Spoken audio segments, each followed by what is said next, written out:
Təzə namaza başlamışam. Yaxşı, Evdə gəlib dava edirəm ki, yeni il keçirtməyin. Düz eləyirəm. Yox, səhv edirsən. Yəni sən bu dəqiqə onlara çatdırmalı olan əsas mesaj yeni il keçirtməyin bu haramdır, yoxsa onları Allaha çatdırmaqdır? Allahı bildirməkdir, Allahı tanıtdırmaqdır onlara. Yəni adam qəlbindəki bütləri qıra bilmirsə, ora qoysun da yox. Hə, israf üçün deyə bilərsən ki, hə, pul çox xərcləyirsiniz. Xərcləməyində bu israfdır. Allahı bilmək başqadır, Allaha inanmaq başqadır. Yəni, Allaha inanıram və salam. Bu imanın səninə qatdı. Heç bir şey. Sadəcə ömrümdə bir iki dəfə deyirəm ki, Allaha inanıram da biz. Evdəki yolkadansa, sən ananın qəlbindəki bu əsas qəlbindəki imandır. Onu gücləndir. Bir insan Allahın daha çox tanısın, daha çox sevsin ki, tanıyacaqsan, sevəcək.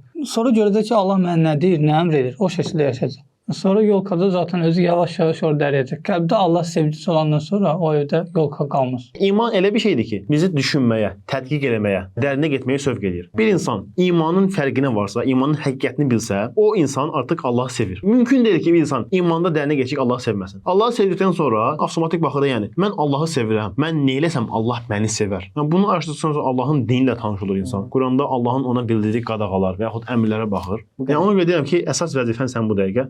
Bu eləməyin, bu haramdır. Eləməyin, eləsə dindən çıxar demək yox. Sənin valideynlərə ən birinci vəzifən sən onları imanı bildirməyindir. İmanı tanıtdırmağındır. Ondan sonra zaten onlar avtomatik özləri Allahın istədiklərini yönələcəklər.